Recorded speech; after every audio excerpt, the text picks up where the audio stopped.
Sir, ஏற்றப்பட்ட விளக்குகளை விட அதை ஏற்றி வச்ச தீக்குச்சிகள் உயர்வானதுன்னு நான் படிச்சிருக்கேன். அதனால தான் நான் நினைக்கிறேன், தியாகிகள் வாங்கி தந்த சுதந்திரத்தை விட அந்த சுதந்திரத்தை வாங்கி தந்த தியாகிகள் மேலானவங்கன்னு. சார், இப்ப எனக்கு வயசு என்னன்னு நீங்க நினைக்கிறீங்க? சொல்லு. எனக்கு இப்ப வயசு 16.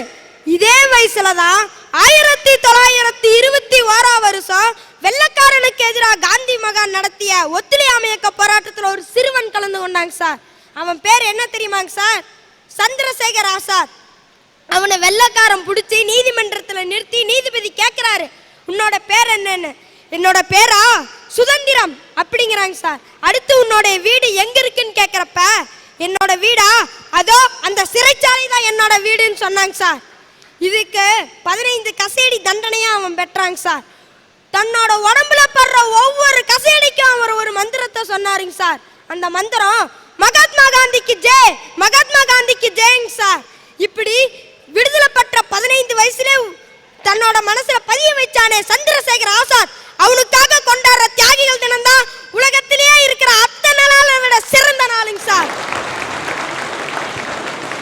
சார், மின்னலை விழுங்கி மின்சாரத்தை கொப்பளிச்சிருக்கிற நீங்கள கேள்விப்பட்டீங்களாங்க சார்? நான் கேள்விப்பட்டிருக்கிறேன். அவன் தாங்க சார் எங்க எட்டயபுர எரிமலை பாரதி. அவனோட பேனாவோட கிரீடமாகிய மூடி கல்லு கீழே இறங்கும் போதெல்லாம் வெள்ளக்காரன் தலையில இருக்கிற ஆணவங்கிற கிரீடம் கீழே இறங்கும் சார். அப்படியேப்பட்ட பாரதி ஏன் 39 வயசுலே இறந்து போனார்னு எனக்கு ஒரு சந்தேகம் வந்தது. 40 வயதானால் பொதுவா ஆம்பளைங்களுக்கு மீசையில நரைக்க முடி, அந்த மீசையிலும் வெள்ளையினை காண விரும்பாதனால தான் சார் பாரதி செத்து போட்டார்னு இது என்னோட கருத்துங்க சார். தம்பி சொன்னா பாரதியாருக்கு முடி வந்து வெள்ளையன் அனுப்பிச்சிட்டான்னு. நான் ஒரு கவிதை போட்டிக்கு ஒரு ஸ்கூலில் என்னை கூட்டிகிட்டு போனாங்கய்யா. அதில் ஒரு பையன் கவிதை எழுதுறான், என் தலையிலும் வெள்ளையன் முளைத்து விட்டான், புடுங்கி போட்டேன். காந்தி சொன்னதாலா? இல்லை இல்லை, என் சாந்தி சொன்னதால். சார், அந்த பையன் படிச்சது அவர் கிளாஸ், அவன் அப்படிதான் எழுதுவான். சார், 1000 பேர் சொல்லலாம் எனக்கு இந்த தினம் தான் சிறந்த தினம், அந்த தினம் தான் சிறந்த தினம். ஆனால் ஒவ்வொரு இந்திய குடிமகனும் தன் வாழ்நாளில் சிறந்த தினம் சொல்ல வேண்டிய தினம் தியாகிகள் தினம்னு சொல்லி முடிக்கிறாங்க சார். இந்த பையன் இவ்வளவு அற்புதமா பேசினான். நல்லா பேசுறேன்னு தோள்களில் நான் தட்டி கொடுத்தேன். தோள்களில் தட்டி கொடுத்த போது மயங்கி கீழே விழுந்தான். ஆனந்தத்தாலா என்று பார்த்தேன், இல்லை, அதிர்ச்சி. தியாகிகள் தினத்தை பற்றி இவ்வளவு உணர்த்து, நாட்டின் நரம்பெல்லாம் துடிக்க, விழா எலும்புகள் துடிக்க, இரத்த நாளங்கள் கொப்பளிக்க, இந்திய தேசத்துக்காக தியாகிகள் தினத்துக்காக இந்த மண்ணின் மைந்தர்களை பற்றி, இந்த இந்திய தேசத்தை பற்றி இவ்வளவு கவலையோடு பேசிய இவன், அக்கறையோடு பேசிய இவன் வாழ்க்கையிலே இவன் மனதுக்குள்ளே ஒரு கவலை ரேகை ஓடுகிறது. விதியின் கொடுமை அவன் மூளையிலே ஒரு கட்டி. அந்த கட்டியின் காரணமாக அந்த இளைஞன் கஷ்டப்பட்டு கொண்டிருக்கின்றான். இந்த சன் டிவியை பார்த்து கொண்டிருக்கக்கூடிய இங்கே இருப்பவர்கள் மட்டுமல்ல, இந்த சன் டிவியின் அரட்டை அரங்கத்தை, இந்த சன் டிவியிலே காண்கின்ற அத்தனை அரட்டை அரங்கத்தின் நேயர்கள் இந்த இளைஞனுடைய மருத்துவ சிகிச்சைக்காக அதோட சர்டிபிகேட்லாம் வச்சிருக்கான். யாராவது நல்ல மனமு வந்து இவருடைய மருத்துவ சிகிச்சைக்காக இந்த இளைஞனுக்கு உதவிக்கரம் நீட்ட வேண்டும் என்பதை இந்த சன் டிவியுடைய அரட்டை அரங்கத்தின் மூலம் நான் கோரிக்கையாக வைக்கின்றேன். ஐயா, நான் மணிப்பால் ஹாஸ்பிட்டல்ல இருந்து வருகிறேன். ஜெயசிம்மன் மணிப்பால் ஹாஸ்பிட்டல், அந்த நிறுவனத்தை சார்ந்த ஜெயசிம்மன் இங்கே வந்திருக்கிறார், பேசுங்க. தம்பி பிரசாந்த் அவருடைய அந்த தலையில் உள்ள மூளையில் உள்ள கட்டியினுடைய செலவு அனைத்தையும் மணிப்பால் ஹாஸ்பிட்டல் சேலம் ஏற்றுக்கொண்டு அவருக்கு உரிய சிகிச்சை அளிக்கும். அதற்கு தேவையான மருத்துவ அறுவை சிகிச்சை ஆனாலும் அதற்கு முதற்கட்டமாக அதை ஏற்று மணிப்பால் ஹாஸ்பிட்டல் செய்யும் என்பதனை இந்த அரங்கத்தில் தெரிவித்துக் கொள்கிறேன்.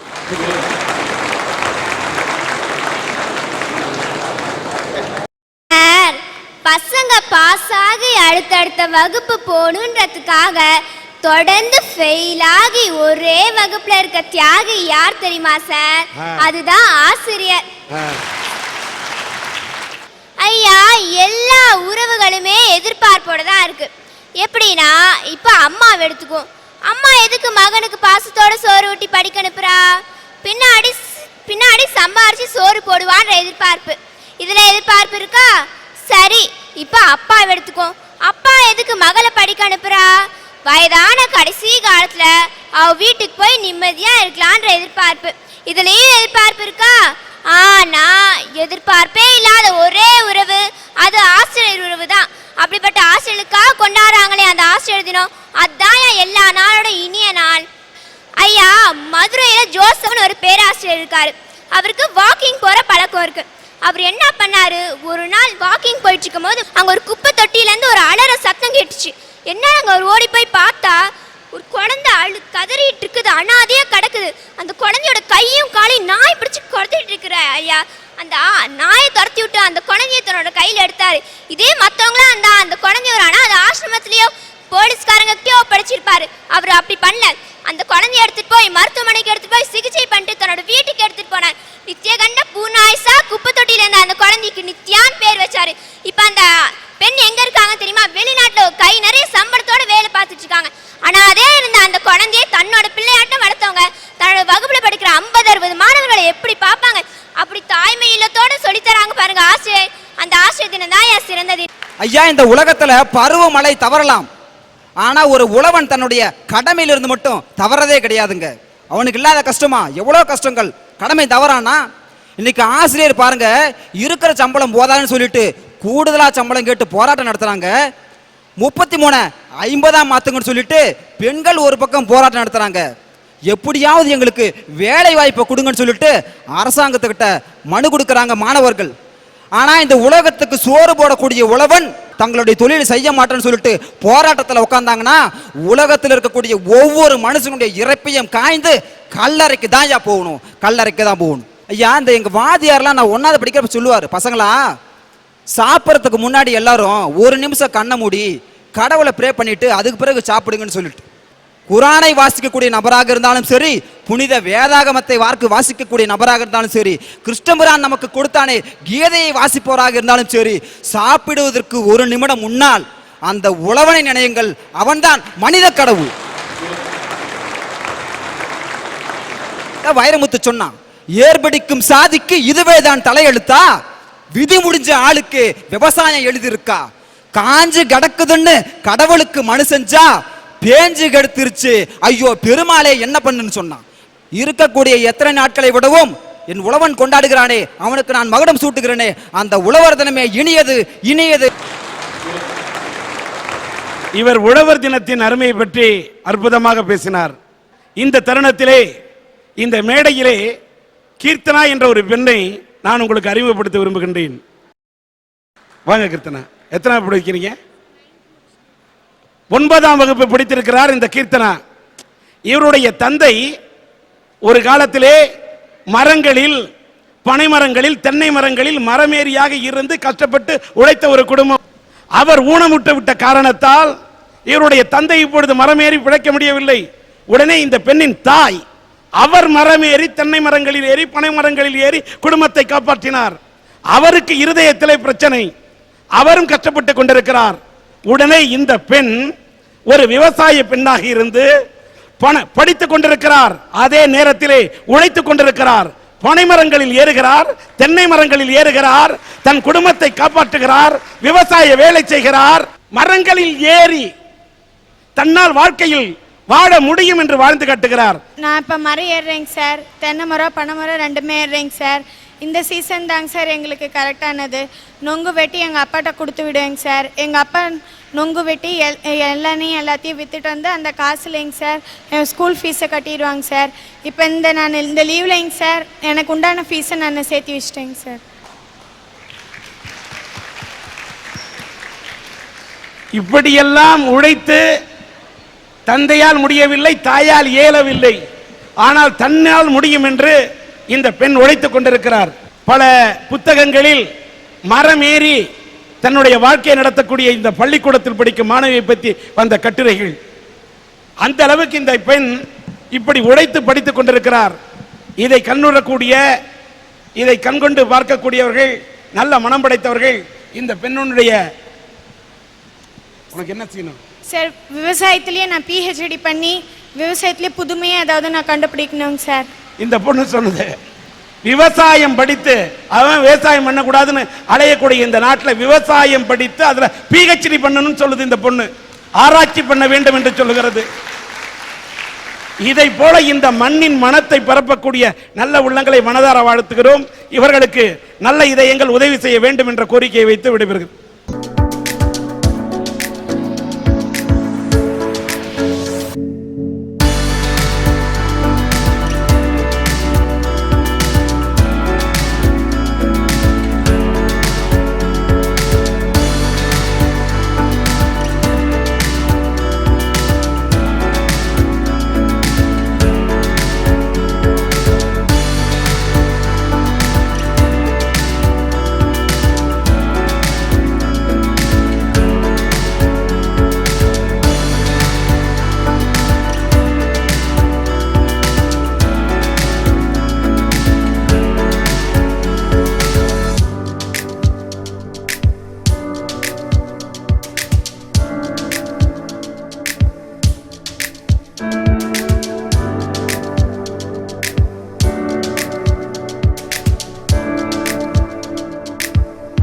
சுற்றுப்புற சீர்கேட்டால 3 விதமான கழிவு வெளியேறுதுங்கய்யா.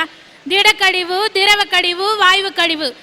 திடக்கழிவு எடுத்துக்கிட்டிங்கன்னா தொழிற்சாலையிலேருந்து வெளிவர கழிவும் சாக்கடை நீரும் ரெண்டும் கலந்து மேல்பரப்பு நீர், அடிமட்ட நீர் எல்லாத்தையும் மாசுபடுத்துது. அது மட்டும் இல்லாமல் ஆற்றுல கலந்து 60% நோய் தண்ணிலால மட்டும்தான் வருதுன்னு நாக்பூரில் இருக்க சுற்றுச்சூழல் பொறியியல் ஆராய்ச்சி கழகம் அறிவிக்க தெரிவித்திருக்கு. வாயு கழிவு எடுத்துக்கிட்டிங்கன்னா தொழிற்சாலையிலேருந்து வெளிவரும் புகையும் நம்ம வாகனம் ஓட்டிகிட்டு போகிறோம். ஒரு 10 நிமிஷம் வண்டி நிற்கிதுன்னு வச்சுக்கோங்க சிக்னலில், ஒரு நிமிஷம் நிறுத்தலாம். ஆனால் நம்ம நிறுத்தது கிடையாது. போட்டு முறுக்கி முறுக்கி முறுக்கி முறுக்கி பின்னாடி குழந்தைய வச்சுட்டு இருந்தாலும் சரி, நோயாளி இருந்தாலும் சரி, வயசானவங்க இருந்தாலும் சரி, இதனால் சுவாசம் சம்பந்தப்பட்ட நோய் அதிகமாக பரவிட்டு இருக்கு. 1997ஆம் ஆண்டு 480 டன்னா இருந்த நகர்ப்புற கழிவு இன்னைக்கு 10 கோடி டன்னா உயர்ந்திருக்குதுங்க சார். இதெல்லாம் யாரால? நம்மளால. கிராமமாக இருக்கட்டும், நகரமாகட்டும், அந்த குப்பையெல்லாம் நம்ம கண்ட இடத்துல கொட்டுறோம்யா. சென்னையில் தசாவதாரம் பட கேசட்டு வெளியிட்டாங்கய்யா. அதை வெளியிட்டது நம்ம கலைஞர் அவர்கள் வெளியிட்டார். 100 கோடி சம்பளம் வாங்கக்கூடிய உயரிய நடிகரான ஜாக்கி ஜான் அதை பெற்றுக்கிட்டாருயா. அந்த கேசட்டில் இருந்த காகிதம், நூல் இதெல்லாம் கீழே விழுந்துருச்சு. அவர் அந்த கேசட்டை வாங்கி வச்ச உடனே ஓடி போய் அங்கே இருந்த காகிதத்தையும் அந்த நூலையும் எடுத்து போட்டார். அவர் சொன்னால் அங்கே 1000 பேர் எடுத்து போட்டிருப்பாங்க. ஆனாலும் அவர் நம்ம இருக்கிற இடத்த நம்ம சுத்தமாக வச்சுக்கணுன்ற எண்ணம் அவருக்கு இருந்ததுயா. அதெல்லாம் நம்மளுக்கு இல்லையேன்ற ஆதங்கத்தில் தான் நான் ஒரு ஜாக்கி சான் தன்னுடைய நாட்டின் பண்பை, மாண்பை தூக்கி நிறுத்துகிறார். ஆனால் நாம் நம் நாட்டில் பிறந்து விட்டு நம் நாட்டின் பண்பை, மாண்பை தூக்கி நிறுத்துகிறோமா என்பதுதான் கேள்வி. ஒரு வாழைப்பழ தோல் மகனம்னா கூட 4 வாரம் ஆகும்யா. ஒரு காகித பைய மகனம்னா 1 மாசம் ஆகுயா. ஒரு பருத்தி துணி மகனம்னா 5 வருஷம் ஆகுயா. ஒரு லெதர் செருப்பு மகனம்னா 40-50 வருஷம் ஆகுயா. ஒரு தகர டப்பா மகனம்னா 100 வருஷம் ஆகுயா. ஒரு பிளாஸ்டிக் பை மகனம்னா 1 மில்லியன் ஆண்டு ஆகும்யா. இதெல்லாம் ஏயா? நம்ம போடுறதால நம்மளுக்கே தானே. மனுஷனால போடப்பட்டது மனுஷனுக்கே தான் நோய் வருது. இப்ப என் கடை வச்சிருக்கான்னு வச்சுக்கோங்க, அம்மா தாயே என் கடை நல்லா இருக்கணும், என் கடையில் இருக்கிற திருஷ்டி எல்லாம் போகணும்னு ஒரு பூசணிக்காவை எடுத்து அதில் சிகப்பை போட்டு நடு ரோட்டில் உடைக்கிறான்யா. அதில் போகிறவன், வண்டியில் போகிறவன் விழுந்து செத்து போயிடுறான். அவன் குடும்பம் என்னானோ, எந்த படுபாவி நடு ரோட்டில் உடைச்சானோ அவன் நாசமாக போகணும். ஐயா, செய்கிற தொழிலில் உண்மையாகவும் நேர்மையாகவும் இருந்தால் நீ எதையும் உடைக்க வேணாயா. உன்னுடைய கடையும் நீயும் நல்லா இருப்ப. பயோடைவர்சிட்டின்றதுல ஒரு புளியை எடுத்துக்கிட்டோன்னு வச்சுக்கோயா, அந்த புளியை வச்சே நம்ம இயற்கை வளத்தை சொல்லிடலாம்யா. ஒரு நாட்டின் காட்டில் புளி நல்லா இருக்குதுன்னா அங்கே மான்கள் நிறைய இருக்குன்னு அர்த்தம். மான்கள் நிறைய இருக்குன்னா அங்கே பச்சை பசேல் தாவரங்கள், புல் பூண்டுகள்லாம் நல்லா இருக்குன்னு அர்த்தம். புல் தாவரங்கள்லாம் நிறைய இருக்குன்னா அங்கே மழை வளம் நிறைய இருக்குன்னு அர்த்தம்யா. மழை எப்படி பெய்யும்னா அங்கே காடு நிறைய இருக்குன்னு அர்த்தம். இந்த காடு நிறைய இருக்குன்னா அந்த புளியை வச்சே நம்ம அதோட இயற்கை வளத்தை சொல்லிடலாம்யா. ஆனால் இன்னைக்கு அப்படி நிலைமை இருக்கா? அதனால தான் வீட்டுக்கு ஒரு மரம் வலை, வீட்டுக்கு ஒரு மரம் வலைன்னு எல்லாரும் சொல்லிக்கிட்டு இருக்கோம்யா. ஆனால் நம்ம அதை செயல்படுத்துறதே கிடையாது. என்னய்யா? வீட்டுக்கு ஒரு மரம் வளர்க்கணும்னு சொல்லிட்டு ஷர்மிளா சொல்லுங்க சார். நான் 4வது மாடியில் குடியிருக்கிறேன். ஐயா, 4வது மாடியில் தொட்டி இருக்கும், பூந்தொட்டி, அதில் ஒரு பூச்செடியாவது வளங்கய்யா. இல்லைன்னா தலையில கூட நல்ல நிலம் இருக்கு, அதில் வளர்த்துரு. ஐயா, ஈஷா யோகா மையம்ன்ற அமைப்பு 2 கோடி மரக்கன்றுகளை வச்சிருக்கியா. அடுத்த கட்டமா 25 கோடி மரக்கன்றுகளை வைக்குது. அப்புறம் பாத்தீங்கன்னா அரசாங்கம் வந்து NSS NCC மூலமா நகரத்துக்கும் கிராமத்துக்கும் சென்று மரக்கன்றுகள்லாம் வைக்குது. அந்த ஒரு மரக்கன்றுக்காவது நம்ம தண்ணி ஊத்துறோமான்னா கிடையாதுயா. போதி மரத்தடியில் புத்தருக்கு ஞானம் வந்ததுயா. புளிய மரத்தடியில் நம்மாழ்வாருக்கு ஞானம் வந்தது. அரச மரத்தடியில் அமர்ந்தபடி திருமூலர் திருமந்திரத்தை எழுதினார். குருந்த மரத்தடியில் அமர்ந்தபடி குருவை கண்டார் மணிவாசகர். உலகனுக்கே நிழல் தரும் மரத்துக்கு மட்டும்தான் அந்த பெருமை உண்டு. அதனாலதான் மரத்தை வெட்டாதீங்க. அது எந்த ஞானிக்கு காத்திருக்கிறதோ யாருக்கு தெரியும். அதனாலதான் சொல்றேன், மற்ற தினம் எல்லாம் வருஷத்துக்கு ஒரு முறை வர தினம்யா. சுற்றுச்சூழல்ன்றது நம்ம டெய்லி அதை ஃபாலோ பண்ணோம்யா. அதனாலதான் சொல்றேன், சுற்றுச்சூழல் தினமே சிறந்ததுன்னு. மரம் வளர்க்கணும்னு சொல்லுவீங்க. எல்லா தலைவர்களும் பிறந்த நாளை முன்னிட்டு மரம் வளர்க்கிறோம் மரம் நட்டுருக்காங்களே, அதுக்கப்புறம் யாராவது தண்ணி ஊத்துறாங்கன்னு யாரா பாத்தீங்களா? சுற்றுப்புற சூழலை பத்தி சும்மா விழிப்புணர்ச்சி வரணும்னா மேடையில பேசினா போறாது. நிஜ வாழ்க்கையில் அந்த விழிப்புணர்ச்சியை ஒவ்வொருவரும் கடைபிடிக்க வேண்டும். திருச்சியை சார்ந்த கேம்பியன் ஸ்கூல் சூசை ராஜ் என்பவர், அவரை மேடைக்கு அழைக்கின்றேன். வாங்க. இந்த வெள்ளாடை வேந்தரை இங்கே மேடைக்கு அடைத்ததற்கு காரணம் 2050 வனங்கள் அழிந்துவிடும், சுற்றுப்புற சூழலை பாதுகாக்க தவறினால் மனித இனமே வாழ முடியாது என்று தொலைநோக்கு சிந்தனையின் காரணமாக வீட்டுக்கு வீடு மரம் வளர்க்க வேண்டும் என்பதற்காக அந்த பள்ளிக்கூடத்தில் படிக்கக்கூடிய ஒரு மாணவனுக்கு பிறந்த நாள் என்றால் ஒரு மரக்கன்றை கொடுத்து வளர்க்க சொல்கிறார். அந்த பள்ளிக்கூட மாணவன் அதை வளர்க்கிறானா என்று பார்க்க பள்ளிக்கூடத்தின் அந்த தலைவனை, ஸ்கூல் பீப்புள் லீடர் SPL என்று சொல்லக்கூடிய அந்த பள்ளியின் அந்த தலைவனை விட்டு மரம் கொடுத்தால் போதாது, அதை வளர்க்கிறார்களா, பேணி பாதுகாக்கிறார்களா என்று அதை இவர் கண்காணித்துக் கொண்டிருக்கிறார். இப்படி இதுவரை 10,000 மரக்கன்றுகளை வளர்த்திருக்கிறார். அதனால் தான் சூசை ராஜ் அவர்களை மேடைக்கு அழைத்து பாராட்டுகின்றேன்.